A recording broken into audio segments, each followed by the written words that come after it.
de la quantité de questions ou de la fluidité de la présentation ou de la clarté des explications fournies. Donc, si on ouvre le sommaire, et donc on vous souhaite à tous la bienvenue. Si on peut aller vers le sommaire, voilà. On a 6 points qu'on va voir ensemble. Pour un rappel, le projet en lui-même, de quoi on parle dans MetaBuilding. Le deuxième point sera spécifiquement l'appel à projet SEED. Le troisième point de pratique, c'est tout ce qui concerne les modalités de dépôt de projet par rapport à l'appel à projet, ainsi que les dates clés à retenir. On verra ensuite donc comment avancer avec les contacts locaux pour gagner du temps, la suite et les questions-réponses que l'on pourra aborder. Donc peut-être déjà avant de commencer, j'aurais aimé juste vous faire lever la main en utilisant le petit outil lever la main pour ceux qui connaissent déjà le projet MetaBuilding. Ça nous permettrait peut-être, est-ce que ceux qui connaissent déjà le projet MetaBuilding, est-ce que vous pouvez éventuellement lever la main comme si vous vouliez prendre la parole pour savoir qui connaît déjà le projet MetaBuilding, qui a déjà assisté préalablement à des réunions, des échanges sur le projet MetaBuilding ou pas. Donc, a priori, si je vois, OK, une main. Très bien. Donc, il n'y aurait qu'une personne. Donc, Émilienne, vous avez déjà participé. Oui, je m'étais intéressée au dispositif, mais les critères étaient très sélectifs. Et nous, ce qui a posé problème dans la candidature, à un moment donné, c'était la nécessité de créer un partenariat avec une autre entreprise innovante sur le territoire européen. On est trop avancé dans notre cahier des charges pour trouver un partenaire. Enfin, voilà, ça supposait faire beaucoup de concessions. On était aussi, enfin, quand je me suis intéressée au dispositif, on était au début de l'été, en fait. Et donc, dans la gestion des priorités, voilà, moi, c'était Marlène, mon interlocutrice à l'époque. J'avais dit, voilà, on laisse tomber, c'est pas pertinent pour nous, même si le dispositif est top. Mais du coup, ça adresse plus, selon moi, à des porteurs de projets qui sont en train, qui portent une idée, qui sont en train d'écrire leur cahier des charges et qui peuvent faire preuve de souplesse pour aller rencontrer un partenaire avec lequel ça peut le faire. Voilà, donc cette histoire de co-création, de co-développement, c'est une excellente idée. Je ne dis pas que c'est une mauvaise idée, mais nous, on est à 90% là du développement de notre solution. On a 5 ans de R&D derrière nous. Et c'était compliqué pour nous de détricoter certaines fonctionnalités pour pouvoir, entre guillemets, s'entendre, en fait. Donc, du coup, voilà. D'accord. Mais du coup, c'était par rapport à l'appel à projet Grow et Harvest de cet été. Alors, aujourd'hui, on va parler de notre appel à projet, SEED. Du coup, ça va nous permettre de remettre en contexte MetaBuilding. Donc, en même temps, merci Emilienne de ce petit témoignage.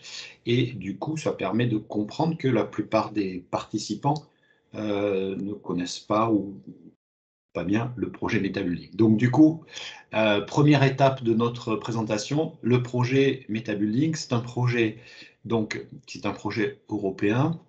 C'est un projet qui est porté donc dans plus de 6 pays avec 15 partenaires. Le coordinateur général de ce projet européen, c'est Nobatec INEF4, donc, qui est un institut de transition énergétique très avancé dans les projets européens et leur coordination.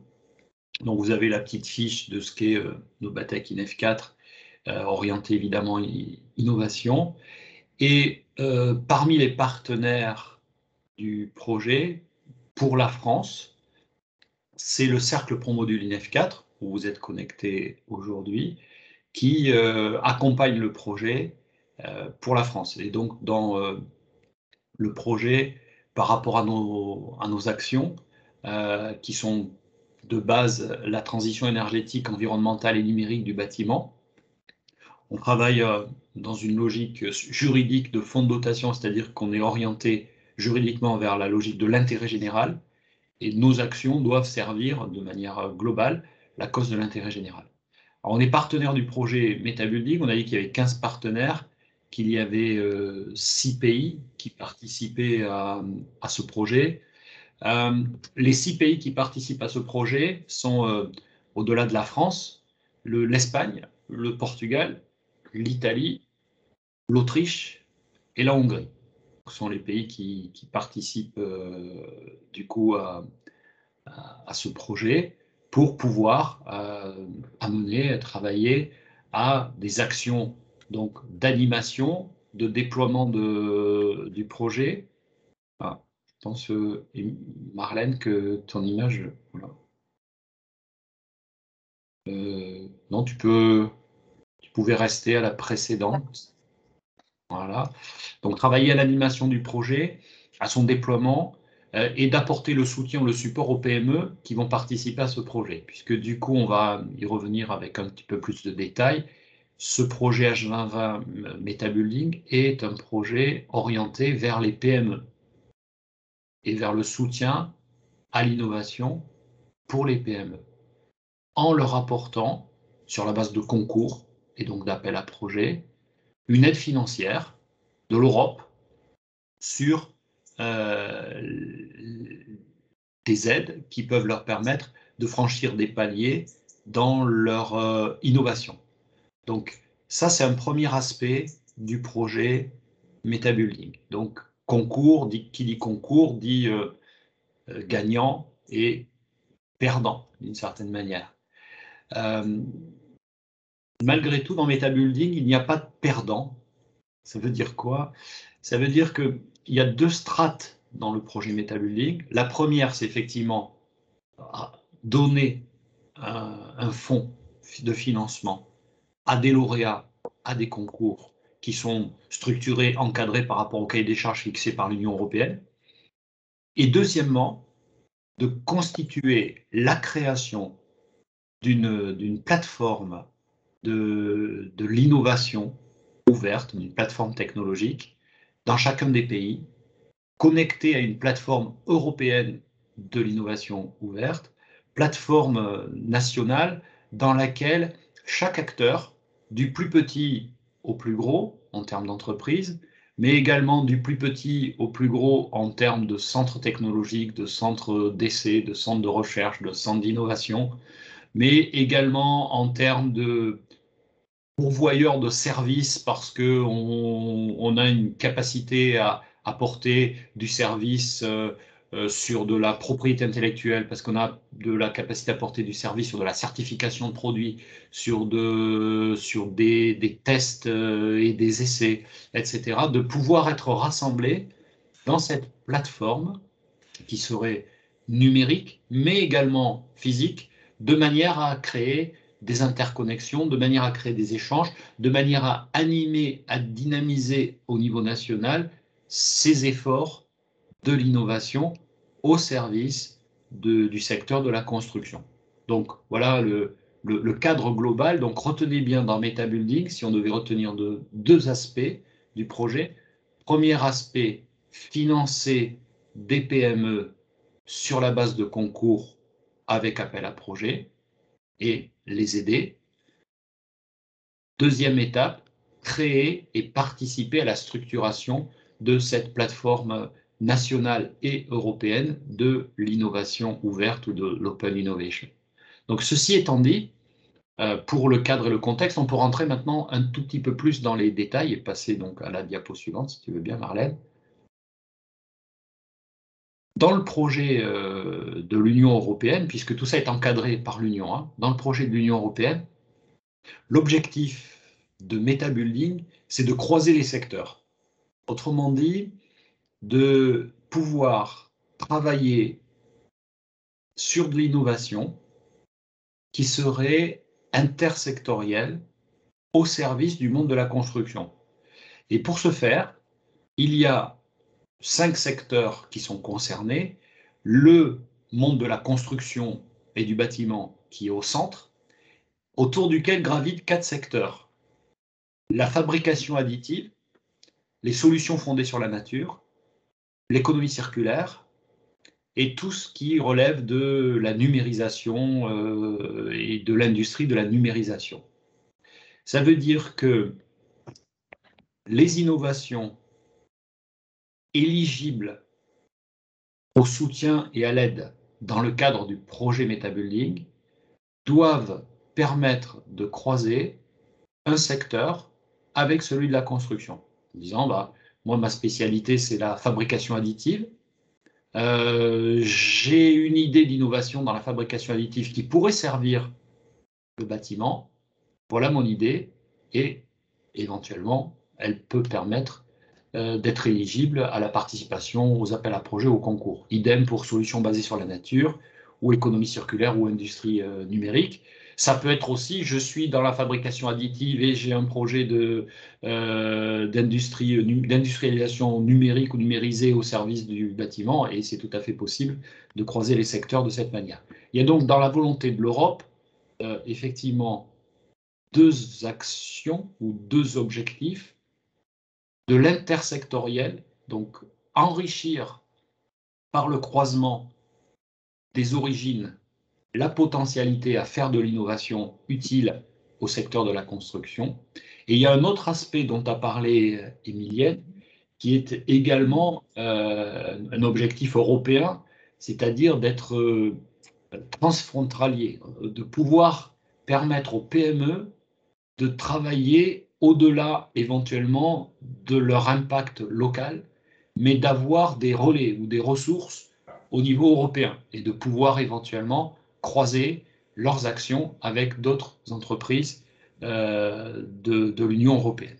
Donc il y a ces 2 aspects qui sont aussi donc 2 aspects importants du projet. Donc si on récapitule ce qu'on a dit préalablement, dans Metabuilding, en termes de résultats, il y a on aide des PME en leur apportant une part de financement sur la base de concours. Deuxième étape, on participe à la création d'une plateforme nationale de l'innovation ouverte. Ça, ce sont les objectifs du projet. Et dans les enjeux du projet, il y a permettre aux PME de pouvoir sortir d'un secteur propre et de croiser avec d'autres secteurs pour enrichir l'innovation et permettre aux bâtiments de profiter de l'intersectorialité et permettre aussi aux PME d'être vues, visibles et d'ouvrir des champs de coopération au niveau du territoire européen. Donc voilà, ce sont les 2 enjeux du projet Metabuilding. Donc si on passe à la diapo suivante.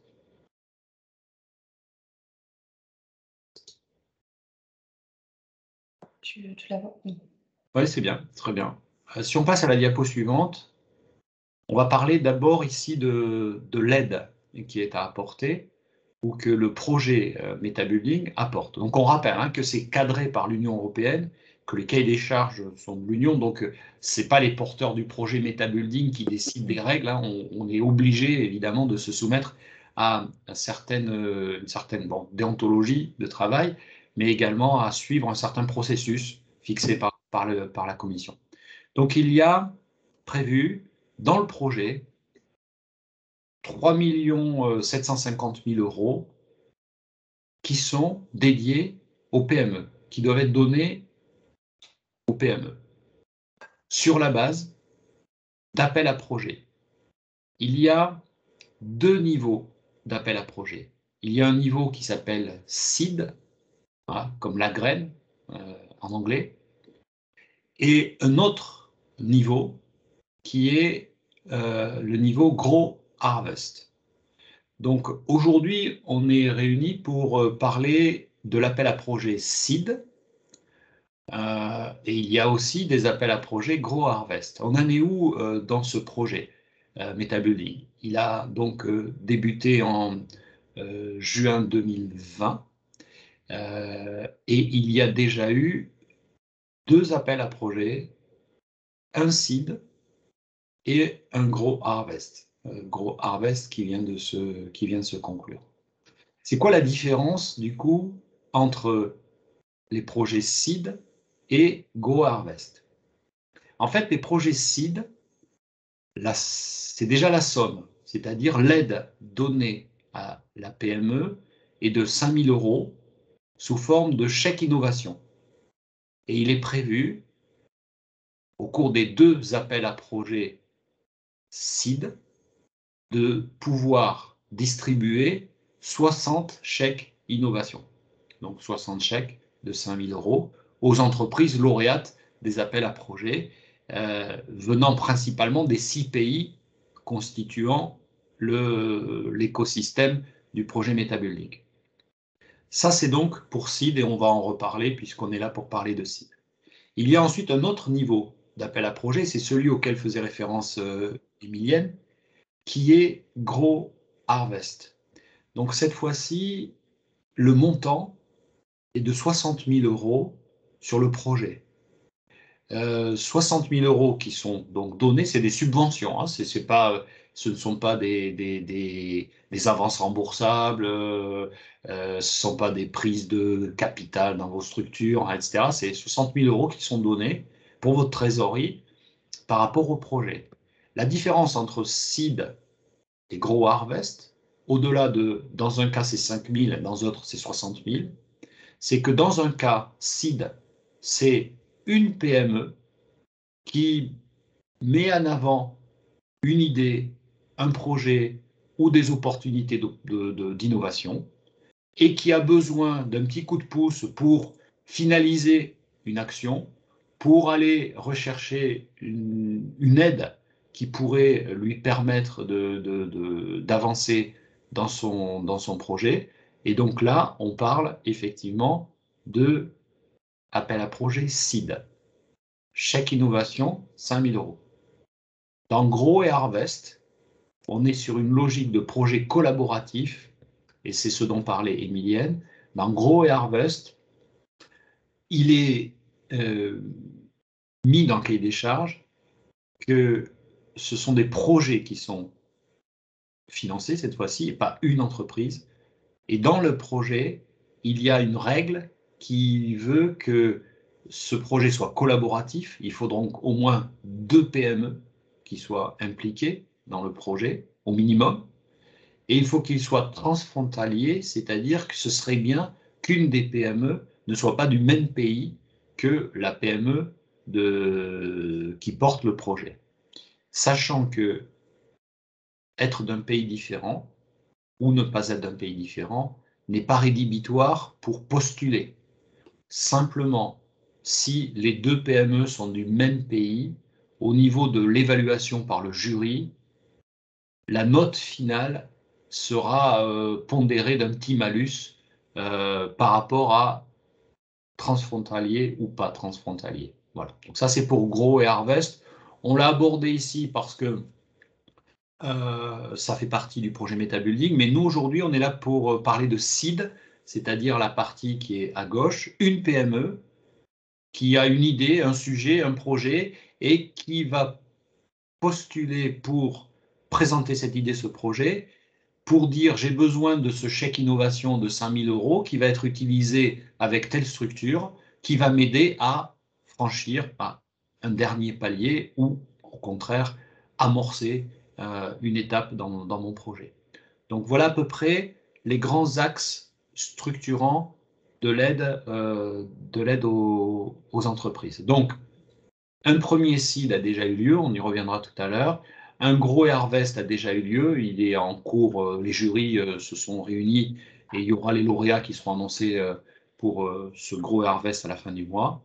Donc aujourd'hui, on parle du 2e appel à projet seed et il y aura un 2e appel à projet gros et harvest en printemps 2022, voilà, qui seront les appels à projet qui permettront de pouvoir distribuer les 3 750 000 € aux PME lauréates dans l'ensemble des 6 pays partenaires du projet. Ceci étant dit, on peut donc avancer sur le deuxième élément, c'est-à-dire la plateforme nationale de l'innovation.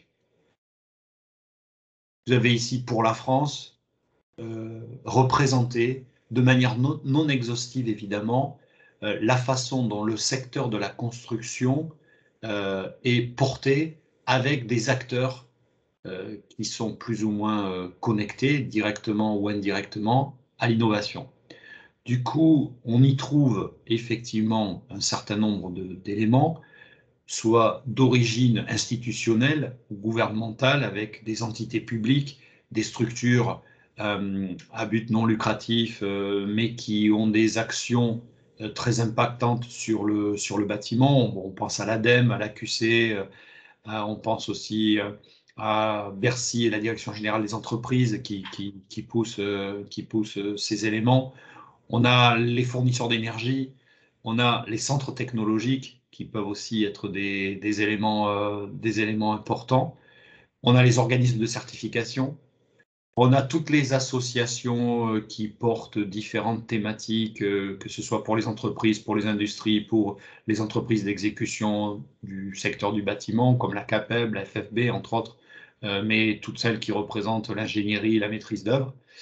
On a tous les clusters, dont un certain nombre d'entre vous sont présents et suivent depuis le début MetaBuilding, parce que vous êtes un relais très fort vers vos adhérents pour les aider à pouvoir postuler et à pouvoir avoir ces aides, mais on voit qu'un nombre de clusters est important. On a tout ce qui relève de la formation, en tout cas, et de la recherche un peu fondamentale et des écoles doctorales, où là aussi, il y a des éléments d'action. Et puis, on a toutes les compagnies industrielles et on a également tout le secteur privé qui aussi monte des chaires, travaille sur de l'innovation. Quelques noms sont cités, voilà, sont cités ici. Donc, c'est tout cet écosystème que MetaBuilding a aussi pour objectif de mettre en relation à travers cette plateforme de façon à permettre effectivement aux entreprises de trouver une place dans cet écosystème. Donc on a deux choses claires. L'aide financière, c'est un élément du projet MetaBuilding. La construction d'une plateforme de l'écosystème de l'innovation, c'est le deuxième élément de MetaBuilding. Voilà. Donc si on revient sur l'histoire de la plateforme, alors en fait il existe et elle est en développement au fur et à mesure qu'on avance dans le projet. Cette plateforme donc elle existe, elle est constituée et elle contient un certain nombre de rubriques pour permettre effectivement de pouvoir identifier les différents éléments, les différents aspects. Alors sur cette plateforme, on va y revenir parce que pour postuler à un moment donné à MetaBuilding ou pour trouver les acteurs qui peuvent nous apporter de l'aide, il faut pouvoir passer par cette plateforme. Du coup, Marlène, est-ce que tu souhaites aborder ça maintenant ou on attend un tout petit peu plus tard dans la présentation? Un petit peu, oui, dans la présentation, c'est prévu que je présente un peu plus la plateforme. Ouais. Très bien. Donc, vous notez que du coup la plateforme, c'est pas quelque chose qui arrivera un jour, elle est déjà en cours de développement. Alors, elle est dans le projet, hein. Donc le projet se finit en 2023. Donc c'est-à-dire que la plateforme n'est pas à 100% finie, mais elle se structure, elle avance, elle existe. On en reparle tout à l'heure. Donc si on revient maintenant sur SEED et le premier appel à projet, qui a eu lieu au printemps dernier, semble-t-il, voilà. Il y a eu 159 projets qui ont été déposés, dont 41 projets qui venaient de PME françaises. Il y a eu au total 30 PME qui ont été financées, dont 6 PME françaises qui ont donc reçu les 5 000 €, et 11 PME françaises ont reçu des distinctions au niveau jury français ou européen, distinctions qui consistaient à dire, bon, vous n'avez pas les 5 000 €, malgré tout, ce projet est prometteur, ou vos sujets sont prometteurs, et on peut, d'une manière ou d'une autre, vous permettre de bénéficier d'une certaine visibilité ou d'un certain écosystème qui vous permettrait malgré tout, tout en n'ayant pas reçu les 5 000 €, le financement des 5 000 €, de pouvoir poursuivre vos actions d'innovation. Donc vous avez les noms des 6 entreprises lauréates qui ont donc été lauréates en cet appel à projet. Le montant total a été de 148 000 € qui leur a été distribué. Donc, et notamment donc 29 000 ou 30 000 pour les PME françaises. Donc ça, c'était pour Seed. On a parlé de Grow et Harvest. Donc, il y a eu 87 projets qui ont été déposés. Et dans ces 87 projets qui ont été déposés, 20 sont des consortiums, puisque du coup, on a compris que pour Grow et Harvest, il fallait être au moins 2 entreprises. Donc, 20 projets sont des consortiums qui comprennent des entreprises françaises.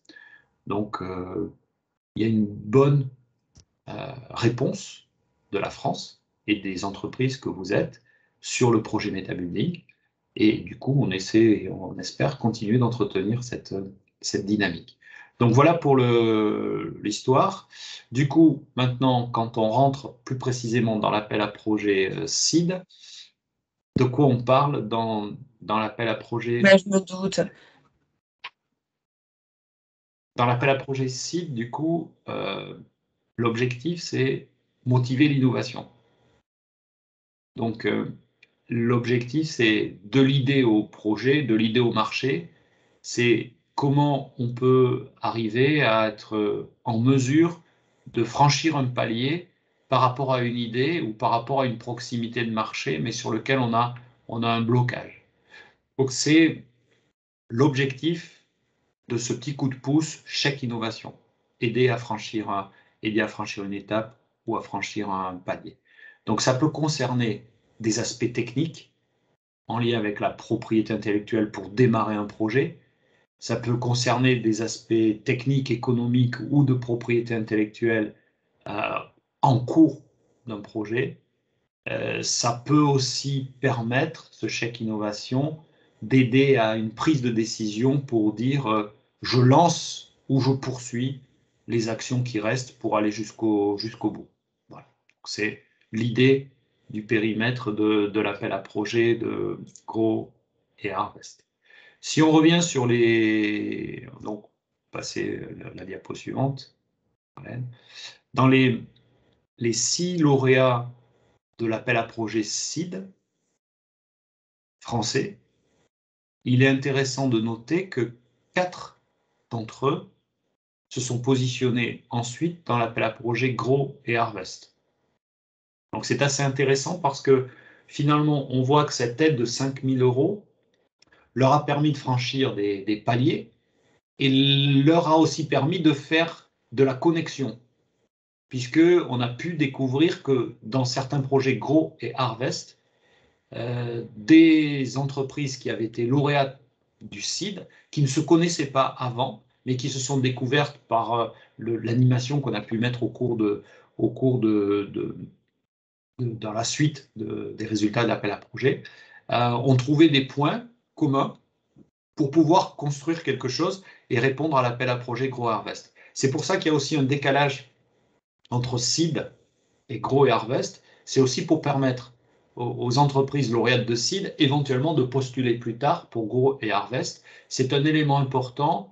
Il n'y a pas de discrimination en disant vous avez déjà répondu à Seed, donc vous ne pouvez pas postuler à Grow et Harvest. Au contraire, dans le projet, du moins dans la vision européenne et de la Commission européenne sur le projet MetaBuilding, c'est presque même un cycle vertueux de dire on leur a donné 5 000 €, ils s'en sont servis, et du coup, en plus de ça, ils poursuivent leur action pour aller dans Grow et Harvest, et pour cette fois-ci avoir un projet.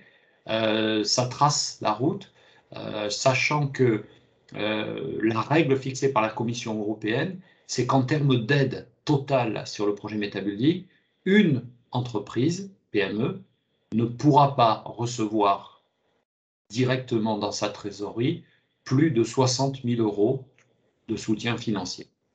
Donc ça veut dire qu'on peut postuler à Seed, avoir 5 000, on peut revenir à Grow et Harvest et être dans un projet collaboratif qui, lui, recevrait 60 000 € et dans le cadre de ce projet, financer des dépenses de notre PME qui pourraient être de, je ne sais pas, je dis un exemple comme ça, mais de 30 ou 40 000 €. Ça veut dire que j'aurais eu 5 000 en Seed, j'ai 30 ou 40 000 à Grow et Harvest et ça reste dans l'assiette totale de l'aide que je peux avoir. Donc ça, c'est un élément important et c'est un message qu'on voulait aussi passer à ce stade-là pour dire, voilà, il y a une logique de success story dans MetaBuilding avec une volonté aussi qu'on puisse passer d'une étape à une autre.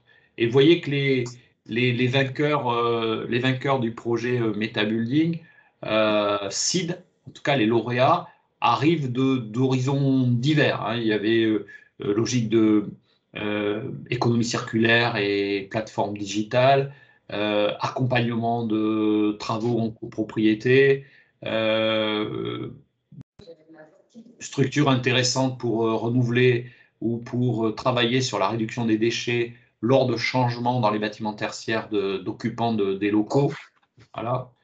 Il y a des projets purement d'innovation matériaux en travaillant sur les sédiments marins et utiliser les sédiments marins dans le bâtiment. Vous avez, alors je pense qu'on pourrait couper les micros de tout le monde, peut-être Marlène ou Émilie, parce que je pense qu'il y a quelqu'un qui a son micro allumé. C'est une fonction qu'on peut faire, enfin, sauf le mien, éventuellement. Voilà. Très bien. Donc voilà pour le contexte global ou général autour de Seed. Du coup, si on revient sur le projet lui-même, vous êtes PME, vous avez des idées d'innovation, ou vous êtes un cluster et vous voulez évidemment pousser vos PME à postuler dans l'appel à projet Seed. Donc, il y a à travers ce projet la possibilité de recevoir ce chèque innovation de 5 000 € qui servira à effectuer un paiement de service vers des services auxquels certaines structures vont pourvoir. Il y a 3 domaines dans lesquels il y a l'utilisation de ce chèque innovation: assistance juridique, recherche de brevets, propriété intellectuelle, etc. Assistance, analyse technique. Et troisième, ce qui concerne le marché, élaboration d'un business model ou d'une étude de marché pour dire ma solution, comment je peux l'amener au marché ou comment je peux la mettre sur ce marché. Donc, du coup, ça veut dire, on met quelques exemples de la façon dont ces 5 000 € peuvent aider à produire un résultat. Donc, rapport de recherche de brevet, de faisabilité technique, de spécification technique, de feuille de route, de développement, d'études de marché ou de création de modèles d'affaires, etc. Donc, ça veut dire que pour être éligible, évidemment, à la dépense, le chèque innovation doit servir à financer ces éléments. Donc, ces 5 000 € de chèque innovation, donc on a bien compris, hein, c'est pas on donne 5 000 € à l'entreprise qui peut l'utiliser comme elle l'entend. Dans le projet et le dépôt du projet, l'entreprise doit expliquer vers quel service elle souhaite se tourner et vers quelle structure de service elle souhaite dépenser ces 5 000 € pour servir quel intérêt dans son projet. Et les 5 000 € seront donc remboursés à l'entreprise sur un rapport de prestation qui est délivré par le prestataire. Donc le prestataire va fournir un devis au moment du dépôt, évidemment, du projet, et ensuite indiquer qu'il a bien effectué cette prestation Et les 5 000 € seront donc rendus ou fournis à l'entreprise lauréate. Sur ces service providers ou innovation stakeholders, comme ils sont appelés, vous avez compris que l'anglais va être la langue des projets européens, donc il faudra un petit peu aussi travailler son anglais pour ceux qui en auraient besoin, ne peuvent être utilisés comme prestataires de services que les prestataires de services qui sont enregistrés dans la plateforme, qui ont été référencés dans la plateforme. Donc ça veut dire, soit vous consultez les prestataires de services qui sont dans la plateforme et vous dites, bah, celui-là est tout à fait approprié pour mes besoins et je vais déposer un projet ou je vais déposer mon projet ou ma réponse à l'appel à projet SEED en indiquant que je vais utiliser ce service de ce prestataire. Soit vous avez un prestataire attitré avec qui vous travaillez ou qui peut vous aider à pouvoir répondre aux attentes, qui pourrait être éligible pour être un service provider ou un innovation stakeholder de Meta Building Project, c'est possible, mais dans ce cas-là, il faut qu'il puisse, lui, remplir un petit dossier relativement simple pour pouvoir être référencé dans la plateforme.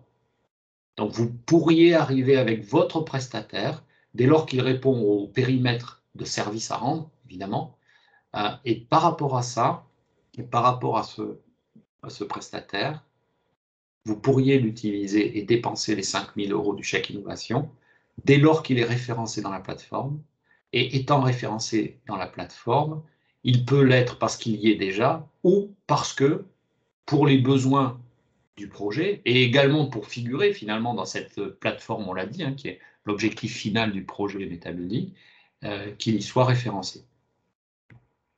Ça, c'est un élément important. Alors, on reviendra après sur éventuellement des séries de questions avant qu'on passe à l'étape suivante, pour bien s'assurer que tout est clair et que tout le monde a bien tout intégré sur ces éléments. Donc, ensuite, sur le projet lui-même, les dossiers à remplir sont relativement simples. Donc, on n'est pas dans des dossiers de 50 pages qui vont prendre 15 jours, etc. Ce sont des dossiers relativement simples qui peuvent tenir sur 2 pages, 2-3 pages en termes de présentation. Il y a 3 éléments majeurs qu'un jury va vérifier et va noter. Et ces 3 éléments majeurs, vous les avez ici, on vous livre donc sur quoi les projets sont notés. C'est le caractère innovant de l'idée ou du projet, l'impact sur le secteur de la construction et l'impact sur le marché de la construction. C'est-à-dire, y a-t-il dans ce projet, dans cette idée, dans ce produit, dans ce matériau, dans ce process, dans ce système, y a-t-il une demande aujourd'hui qui serait satisfaite par ça? Et s'il n'y a pas une demande aujourd'hui, est-ce que des signaux faibles ou moyens montrent que demain il y a une demande et que justement cette innovation, ou en tout cas aider cette PME à poursuivre son chemin, c'est rendre service au secteur de la construction, puisque vous vous rappelez que l'objectif final, c'est que ça serve effectivement au secteur de la construction.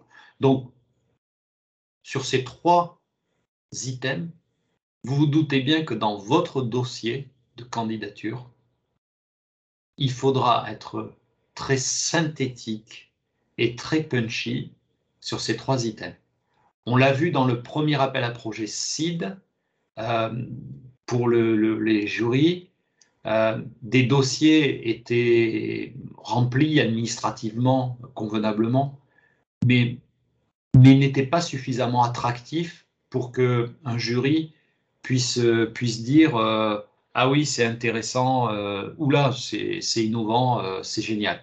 Il y avait trop, alors je mets ça entre guillemets, évidemment, hein, c'est pas une opération facile hein, de devoir se présenter des projets, mais parfois il y avait un peu trop de blabla sur ah ben voilà, ça fait 15 ans qu'on existe, on a fait ça, on est très fort pour ça. Bon, et on arrivait, on mettait du temps à arriver sur le projet pour dire voilà mon projet, voilà mon idée, voilà à quoi elle consiste parce qu'en fait, c'est la simplicité en fait, du dossier qui est importante.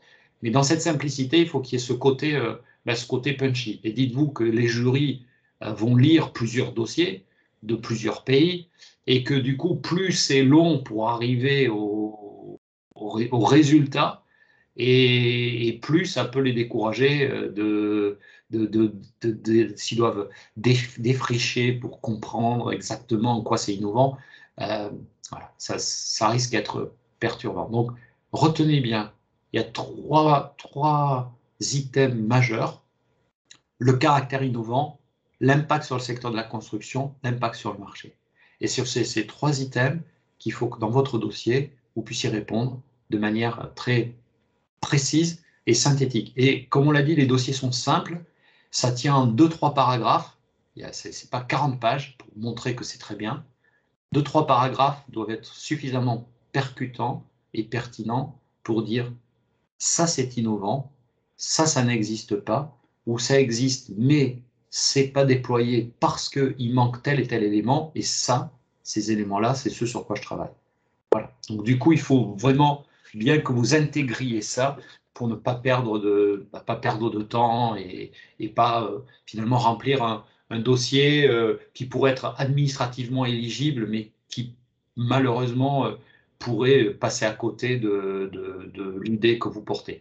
Après, c'est un concours, donc évidemment, bah, il y a plein de sujets, donc il peut y avoir plus ou moins de pertinence, mais ça serait dommage de ne pas être évalué à 100% de son potentiel parce qu'on n'a pas très bien présenté son projet, quoi. Voilà. Donc, ça, c'est un message qu'on vous passe sur la base de l'expérience du premier appel à projet cible.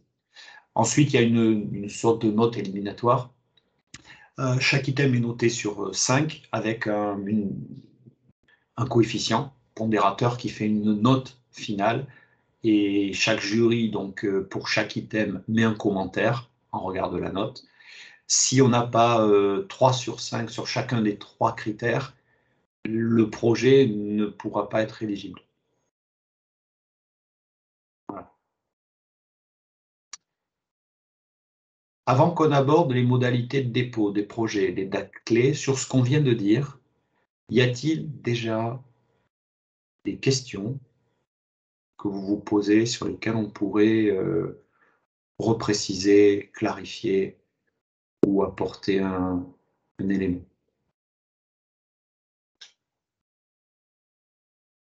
Ça va? Tout est clair pour tout le monde? Très bien. Donc, s'il n'y a pas de questions, on peut donc passer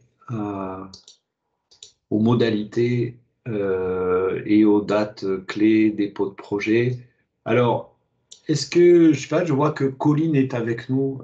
Colline, est-ce que éventuellement je peux t'interpeller sur cette diapo et sur les Oui. différents éléments, puisque c'est quand même euh, toi qui es un peu à la manœuvre là-dessus. Colline fait partie de l'équipe de Novatec INF4 à la coordination du projet, coordination générale, et elle est en relation avec l'ensemble de tous les partenaires, donc sur tout ce qui est un peu administratif, détails, dates, etc.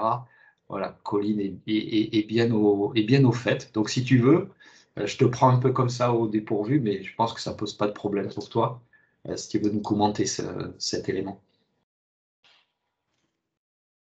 Tu veux que je présente du coup les dates? Oui, si tu veux bien, ouais, éventuellement, les dates clés, qu'est-ce qui va se passer sur cette partie par rapport à cette diapo.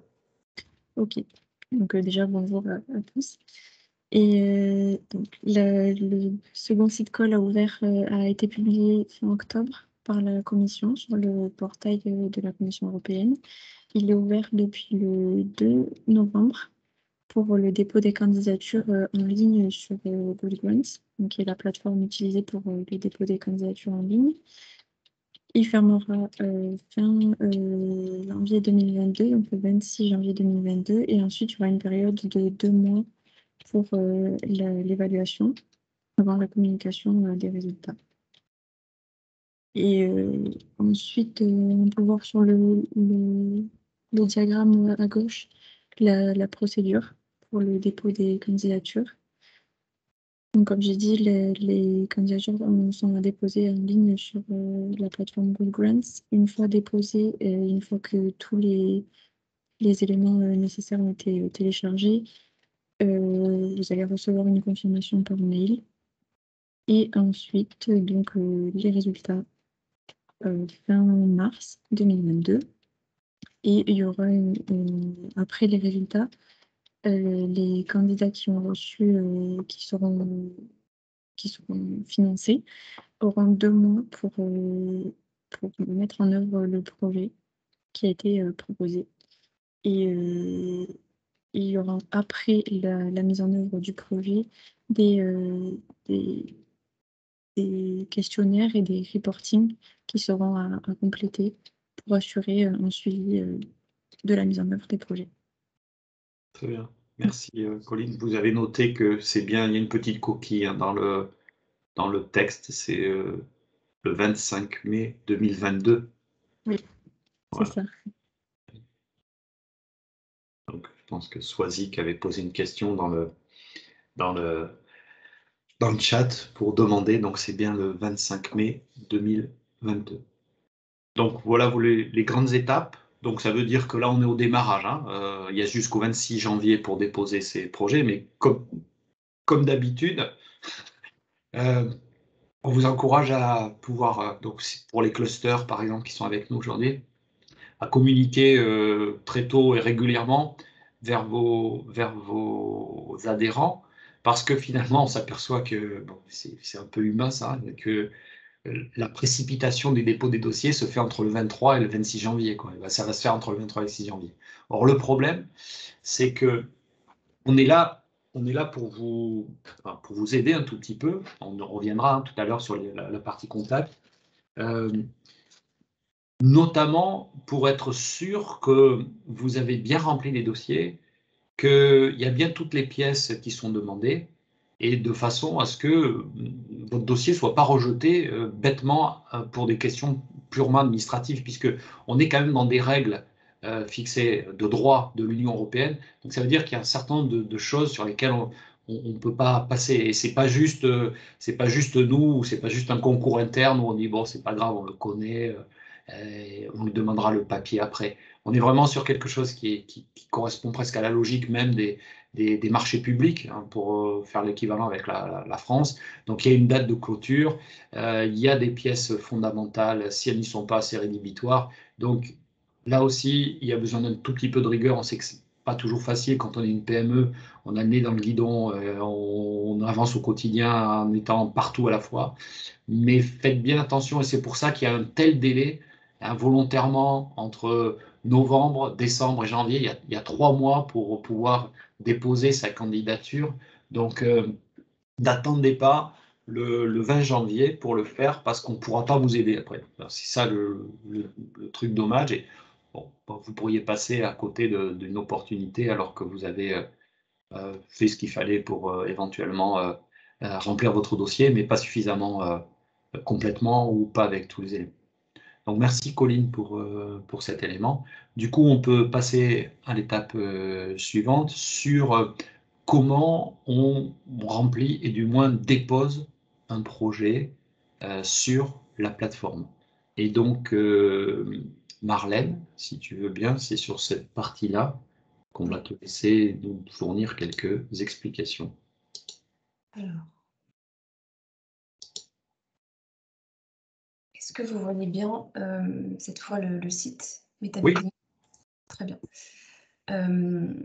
Donc metabuilding.com, qui est la plateforme donc, sur laquelle déjà vous avez vraiment l'ensemble des informations concernant le projet, concernant les appels à projets, et qui vous permet ensuite d'accéder donc à la fameuse plateforme Good Grants, donc, comme le mentionnait Colline, sur lequel vous pouvez déposer les projets pour Seed et pour Grow Harvest.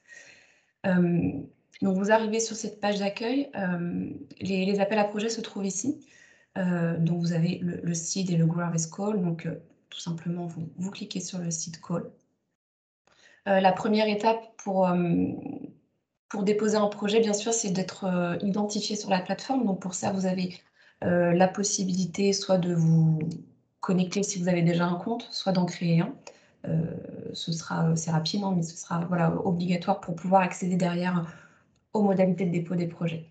Donc, quand vous arrivez sur cette page, vous avez ici un certain nombre de liens qui vraiment vous donnent accès à toutes les informations concernant le call. Donc, tout ce qu'on vient de se dire là pendant cet échange, vous pouvez vraiment le retrouver en ligne, même si on vous enverra les informations par mail. Mais voilà, si vous avez des doutes ou des questions, sachez que vraiment tout est répertorié ici. Donc, si on balaye rapidement les ressources qui vous sont proposées, donc tout simplement, ça descend sur la page, mais vous avez dans un premier temps une brève description du périmètre du site call. Donc je vais pas revenir dessus, mais on remet en avant les secteurs qui sont concernés, les pays également qui sont présents dans le consortium. Vous aurez sous ce lien l'enregistrement du webinaire qui sera ensuite présent sur la plateforme, donc que vous pouvez retrouver. Et vous avez ici un document qui est intéressant et qui est important, qui est ce qu'on appelle le guide en fait pour les PME, le guide pour postuler. Alors, qui à première vue peut être assez long, mais qui vraiment répertorie tout le détail de l'appel à projet. Donc vraiment, si vous avez le moindre doute dans un premier temps, sachez que tout est répertorié ici. Petite précision, le guide est en anglais, mais ça va vraiment reprendre tout ce qu'on s'est dit pendant cet échange, donc n'hésitez pas, avant de soumettre une candidature, à y jeter un œil pour voilà, être sûr si votre projet remplit bien les critères qui sont demandés. Si je reviens voilà, sur la page. Donc ici, vous avez également un rappel donc, des critères correspondant au projet. Je ne vais pas revenir dessus. Et ici, vous avez donc une partie également intéressante, le lien qui vous renvoie vers ce qu'on appelle les service providers ou innovation stakeholders. Donc, comme mentionné par Jean-Luc durant la présentation, l'appel à projet SEED vous permet de bénéficier de chèques innovation de 5 000 € qui doivent être dépensés auprès de prestataires de services. Ces prestataires devant être référencés sur la plateforme, car devant faire partie de l'écosystème MetaBuilding. Donc l'ensemble en fait des prestataires que vous pouvez solliciter pour bénéficier d'une prestation sont référencés sur cette page. Vous pouvez faire un tri par pays. Donc comme vous le voyez, il y a plusieurs prestataires de membres en fait des 6 pays européens qui sont proposés. Donc vous pouvez trier par pays pour retrouver la France. Et vous avez les services en fait qui vous sont proposés ici. Donc pour certains, en cliquant sur le plus, vous avez voilà, un certain nombre d'informations qui peuvent être proposées avec vraiment des informations plus précises, et surtout vous avez aussi les contacts qui vous sont proposés pour pouvoir pousser la réflexion avec la structure en question. Donc n'hésitez pas à jeter un œil à cette liste voilà, avant de proposer votre projet si vous n'avez pas encore de prestataire identifié, ou si vous en avez déjà un avec lequel vous aimeriez travailler, comme dit par Jean-Luc, nous contacter dans un premier temps pour voir s'il remplit bien les critères, et puis dans un deuxième temps, c'est très rapide pour que nous, on puisse le faire apparaître sur la plateforme et vous dire que c'est OK pour travailler avec lui. Donc voilà, donc si je reviens sur cette page, donc tout est référencé à la suite. Vous avez ensuite un récapitulatif de la procédure, donc avec les dates qui ont été mentionnées par Colline, présentées sous forme de schéma pour que peut-être ce soit plus clair entre la fin du call, à partir du moment où les lauréats sont annoncés et également la distribution des fonds. Sachez également que dans le cadre du dépôt des projets SEED, il vous faudra uploader en fait un devis. Vous allez, avec le prestataire avec lequel vous allez vouloir travailler, il faudra contracter un devis auprès de ce prestataire pour justifier en fait dans votre dossier à quoi serviraient les 5 000 €. Donc il faudra uploader ce devis sur la plateforme. J'en profite pour préciser que ce devis doit être mentionné sans la TVA, car les fonds européens n'incluent pas le financement de la TVA. Donc tout vous sera de toute façon expliqué pas à pas dans la plateforme Good Grants. Une fois que vous aurez créé votre compte, vous aurez plusieurs onglets qui vous guideront en fait dans le dépôt des projets, notamment jusqu'à la partie du devis. Et après des modalités plus administratives de déclaration sur l'honneur relatives vraiment au projet européen. Également, donc j'en profite, je fais le lien avec la suite de la présentation. Vous avez des helpdesk nationaux qui sont présents, comme le disait Jean-Luc également, pour vous accompagner dans le dépôt de vos dossiers. Donc pour la France, vous avez cette adresse qui est référencée, mais sachez que c'est nous, ProModule, qui vous accompagnons, moi principalement qui suis peut-être plus en relation avec vous. Donc vous avez peut-être pour la plupart déjà mon mail, auquel cas je vous referai un mail après la présentation. Donc on est là pour vous accompagner dans le dépôt des projets. N'hésitez pas à nous solliciter en amont pour justement ne pas avoir cet effet de rush, on va dire, sur la fin du call. Voilà, si vous avez des questions, notamment sur la plateforme en elle-même, n'hésitez pas pour faire des points un peu plus, on va dire, personnalisés. Si également vous avez des doutes sur le projet que vous souhaitez déposer, on est là pour y répondre. Si besoin, il y a une adresse plus générique, mais celle-ci est gérée en anglais, donc bon, peut-être moins pertinent. Donc nous, on est là pour assurer la partie française. Je pense que c'est bon. Est-ce que Colline, tu as des choses en plus à mentionner? Non, je pense que tu fait le tour. Donc c'est bon pour moi sur la plateforme. Je vais te redonner la main, Jean-Luc. Très bien. Hop. Merci. Ça, on vient de le voir.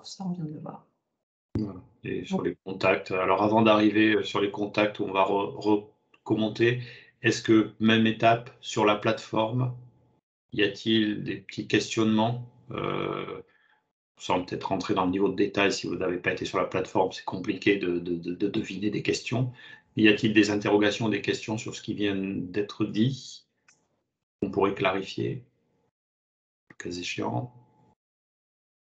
Non. Très bien. Ça veut dire, s'il n'y a pas de questions, ça veut dire que c'est clair. Donc, merci Marlène pour la clarté. Oui, je rappelle juste un petit point sur la TVA, sur la TVA.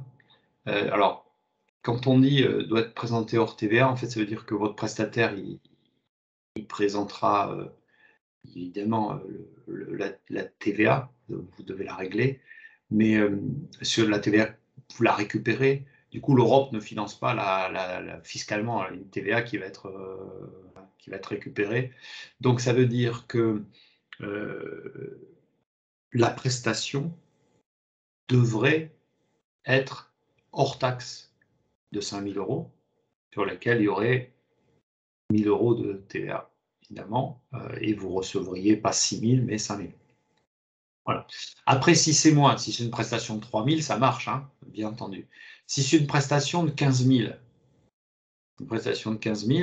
ça veut dire que si elle est jugée pertinente par le jury, vous n'aurez pas 15 000, mais vous aurez 5 000 sur le montant de la prestation. Donc, vous avez compris, le chèque innovation, c'est voilà, 5 000 maximum. Et après, si vous dites j'ai une prestation à 1 million d'euros, prestataire, c'est magnifique pour le projet. Même si c'est extraordinaire, il n'y aura que 5 000 € sur les 1 million. Donc, c'est peut-être pas beaucoup hein, pour vous aider. Donc, ça veut dire que souvent, les prestations, effectivement, elles sont plus calibrées autour de ce montant. Hein, les 5 000 entre 3, 5, 6, 7 000 €, 8 000 €. Dans le premier appel-ci, il y a eu quelques petits cafouillages autour de cette histoire de TVA. Donc, voilà, que ce soit bien clair qu'on ne remboursera, enfin, du moins, l'Europe ne financera que la partie hors taxe, pour un montant maximum de 5 000 €. Voilà. Sur les contacts, du coup, juste, on l'a vu, Marlène l'a commenté, mais c'est Marlène, donc voilà, vous la voyez de visu pour ceux qui ne la connaissaient pas, qui va gérer la relation, donc MetaBuilding, cercle pro-module, entreprise, pour ce qui est du dépôt de vos dossiers, de suivi, de questions, etc. Et puis, comme l'a dit Marlène, il y a un Grant Secretariat, mais qui chapeaute les 6 pays. Ça veut dire que la communication, elle est en anglais. Alors qu'avec Marlène, ça peut être en anglais, il n'y a pas de souci. Mais ça peut aussi être en français. Voilà, il n'y a pas de problème. Par contre, vos dossiers sont bien à remplir en anglais. Hein. C'est aussi pour ça que je vous encourage, je remets cette petite alerte. Essayez de faire des phrases simples, précises, restez sur le schéma sujet, verbe, complément. Et parce que c'est sans doute pas votre langue maternelle, l'anglais, et c'est pas forcément non plus la langue maternelle des jurys. Donc dites-vous bien que vous n'êtes pas évalué par un jury anglais. Vous êtes évalué par des jurys qui sont anglophones, mais qui peuvent être italiens, espagnols, autrichiens. Donc ça veut dire que en fait, votre anglais doit être lu et doit être compréhensible aussi par des gens dont l'anglais n'est pas la langue maternelle. Donc, et eux, ils vont essayer de lire dans votre dossier la pertinence en lien avec l'innovation, en lien avec le marché, en lien avec les impacts sur la construction. Donc c'est ça qui doit vraiment apparaître dans votre dossier, et ils n'attendent pas de fioriture, quoi. Vous pouvez rentrer directement dans le sujet, une phrase du style le projet que je porte consiste en, et d'écrire, c'est déjà une très belle entrée en matière. Il n'y a pas besoin de se présenter. Il y a des petits éléments dans le dossier avec vos noms, enfin la PME, etc. Dans le texte à rédiger sur le projet, épargnez-vous voilà, ces éléments. Essayez de montrer en quoi aussi vous êtes consistant, et que ce ne soit pas incohérent non plus votre idée ou votre sujet ou votre projet, de façon à permettre effectivement à un jury qui lit ça et qui a lui une grille d'analyse, se dit ça répond bien, c'est clair, c'est très pertinent, ça mérite d'avoir ce petit coup de pouce chèque innovation. Donc voilà pour CIB. Reste à terminer, donc on peut aller à la suite. Donc du coup, si tu veux bien, Marlène. Vous l'avez compris, la suite, c'est Grow et Harvest. Voilà. Donc Grow et Harvest, ouverture en mars 2022. Cette fois-ci pour des montants de 60 000 euros, pardon, avec des consortiums soutenus par au moins 2 PME de 2 secteurs différents.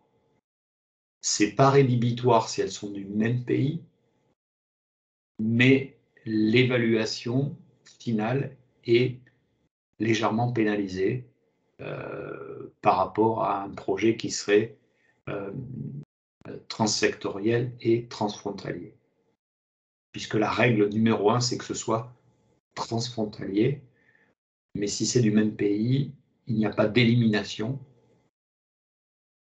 il y a un malus sur la notation. Alors ça ne veut pas dire que les projets portés par des PME de même pays ne seront jamais lauréats de Grow et Harvest, dès lors que le contenu du projet ou les impacts du projet ou les effets du projet sont très pertinents et convaincent les jurys qu'il y a le maximum de points à mettre là-dessus. Malgré le petit malus à la fin, le maximum de points mis sur ce projet pourrait permettre effectivement, malgré tout, de pouvoir figurer parmi les lauréats. Donc c'est important à se rappeler. Et du coup, dans la logique de Grow et Harvest, on a le seed qui permet de réfléchir à l'idée, de tester l'idée, de éventuellement être dans la logique d'un projet innovant, de mettre le pied à l'étrier sur ça. Grow et Harvest permettent de passer dans des logiques de démonstrateurs, dans des logiques d'expérimentation, Et il y a, donc on n'a pas mis de diapo là-dessus pour pas trop vous perturber avec des informations multiples autour de MetaBuilding, mais il y a un autre projet conjoint à MetaBuilding qui s'appelle MetaBuilding Labs. Et en fait, l'objectif de ce projet, c'est de développer des plateformes de tests et d'essais sur l'ensemble des territoires des partenaires du projet, de façon à permettre une proximité du test, une proximité du prototypage, une proximité de travail en fait dans une sorte de tiers-lieu dans lequel il pourrait effectivement y avoir cette capacité à venir tester à des échelles plus réduites que l'échelle 1 ces produits, ces systèmes ou ces composés. Donc ça veut dire que globalement, il y a une grosse action MetaBuilding, hein, si on la récapitule ou si on la résume, aider les PME directement par un soutien financier, structurer, constituer une plateforme nationale de l'innovation ouverte, en l'alimentant avec l'ensemble des acteurs qui participent et qui souhaitent participer à MetaBuilding. Il y a en parallèle de ça la constitution du projet MetaBuilding Labs pour créer les outils du test et de l'évaluation permettant aux PME de pouvoir bénéficier d'un soutien aussi en termes d'assistance technique, test, prototypage. Donc, de façon à faire en sorte qu'il y ait une vraie action autour des PME à travers ce projet MetaBuilding PME Startup. On nous a souvent posé la question, notamment pour Grow Harvest, des PME ou des startups ont des projets intéressants dans lesquels il y a des grands groupes également. Est-ce que ça veut dire que c'est disqualifiant? Donc la réponse c'est non, à condition que dans le consortium où il y aurait ce grand groupe, il y ait au moins 2 PME et également que les dépenses du grand groupe soient autofinancées, c'est-à-dire que le grand groupe ne reçoive pas des fonds des 60 000 € qui sont pour l'Union européenne destinés aux PME. Donc dans le projet, dans l'assiette projet, dans le partage des tâches et dans le partage des dépenses projet, les 60 000 doivent être fléchés vers ce que portent les PME et pas le grand groupe. Mais un projet dans lequel il y a des grands groupes n'est pas éliminé parce qu'il y a un grand groupe ou une ETI dans le projet. Là, je parle pour Grow et Harvest. Et une question aussi qui a porté sur les filiales des grands groupes. Alors, ça reste un sujet délicat. La question, en fait, sera tranchée par rapport à l'indépendance de la filiale par rapport au grand groupe. C'est-à-dire quelle est la prise de participation du grand groupe dans la filiale. Donc, si, évidemment, c'est une filiale, mais 100% du capital est dans le grand groupe, bah, ce ne sera pas éligible. Après, quand on descend en pourcentage, ça sera analysé au cas par cas pour pouvoir postuler à MetaBuilding. Alors, grand groupe ou ETI, enfin, je veux dire structure supérieure à une PME au sens de la définition communautaire, donc plus de 250 salariés, et puis un chiffre d'affaires, je ne me rappelle plus, je crois, plus de 25 millions d'euros par an, me semble-t-il. Je ne sais pas si tu t'en rappelles, Colline, de cette règle. Mais bon, voilà, globalement, c'est ça. Si en dessous de 250 salariés et moins de...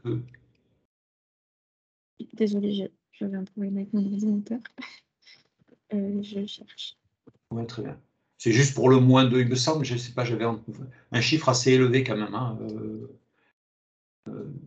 voilà. Donc ça, c'était pour la question de l'éligibilité et de ce qu'est une PME. Sachant qu'une personne toute seule relève aussi de la PME. Pas obligé d'avoir des salariés.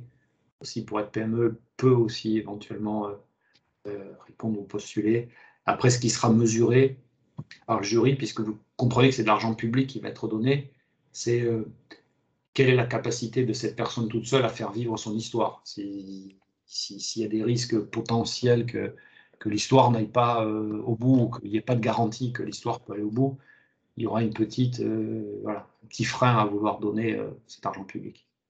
Le chiffre d'affaires à ne pas dépasser pour une PME, selon la Commission européenne, c'est 50 millions. 50, voilà, tu vois, je savais que c'était, je crois que c'est 25, donc c'est 250 salariés et 50 millions. C'est ça. Alors, si vous dépassez 50 millions, pour ceux qui sont autour de la table aujourd'hui, de chiffre d'affaires, vous ne pouvez pas postuler. En dessous, vous pouvez. Donc, voilà. Est-ce que tout est clair pour vous, puisque nous sommes arrivés au terme de notre présentation et de notre échange sur MetaBuilding? Reste-t-il des points de clarification pour vous aider à franchir le pas? Alors, on a Maxence du CD2E qui veut poser une question. Maxence. Oui, bonjour à tous. J'ai une question concernant la subvention qui est accordée. Est-ce que cette subvention peut être accordée à des projets qui sont déjà financés par d'autres fonds publics? Oui, oui. C'est une question intéressante, c'est-à-dire que en fait, c'est pas un projet qui doit faire que 5 000 €, vous l'avez compris. L'assiette projet peut être importante, d'autres financements publics peuvent être importants dans le projet, ou d'autres modes de financement peuvent être importants. Il faut juste respecter par rapport à la clause de l'Union européenne le montant de financement public qui ne doit pas être supérieur à 70% voilà, pour une entreprise. Donc, mais c'est cumulable. Merci. On note bien, c'est un petit coup de pouce, chèque innovation, et ça peut rentrer dans des projets qui ont effectivement d'autres sources de financement, hein, puisqu'on se doute bien que c'est pas qu'avec 5 000 € que le projet peut trouver son déploiement, son développement. Y a-t-il d'autres questions, d'autres interrogations?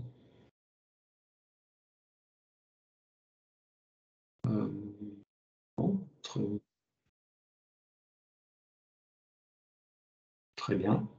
Sur Marlène, Emeline, Colline, je vois Soisy qui a une question. Oui, bonjour, je voulais savoir si vous aviez prévu un webinaire identique pour le Labs. MetaBuilding Labs. Ouais. Colline, est-ce que MetaBuilding Labs va avoir à un moment donné dans son avancée un webinaire ou une info? Comme de tête, non, j'ai pas de webinaire. Non. Mais vous pouvez trouver des informations sur le site du projet MetaBuilding Labs. Je vais envoyer le lien dans le chat. Et je note votre question, et si jamais il y a des sessions d'information, après, tiendra informé.